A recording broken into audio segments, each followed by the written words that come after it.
So how can you do this problem in 30 seconds or less? A tank with 500-gallon capacity currently contains 75 gallons of water. Additional water is poured into this tank at the rate of 5 gallons per minute. After 45 minutes of adding water, what percentage of the tank's total capacity is filled? So it's simply 75 plus 225, which is equal to 300. Divide this by 500, and the answer is C. How was I able to do this problem so fast? So we do have 500-gallon capacity tank. Now, currently it is filled with 75 gallons of water. So if we are to actually like try to draw this out, so this is 500, let's assume, right? So the total is 500. Now, currently 75, something like that, right, is filled. Okay, if you even need to visualize it. Okay.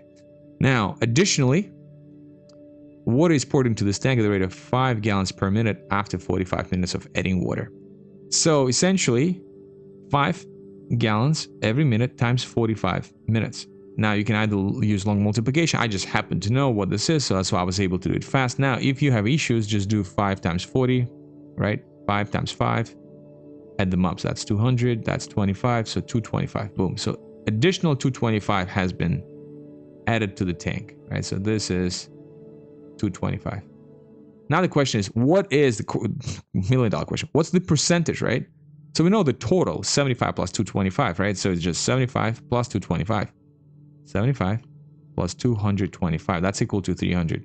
So 300 gallons of water has been filled. Now, what percentage is that? Easy. 300 simply divided by 500. Then, of course, you can multiply by 100%. But so boom, boom, boom, boom, you get 3/5. Now, turn this into a decimal. Well, if you multiply this by 2 over 2, that's 0.6, right? Because this is 6 over 10, 0.6. Now, 0.6 is equal to 60%. So the 60% completion, which is C, that's it.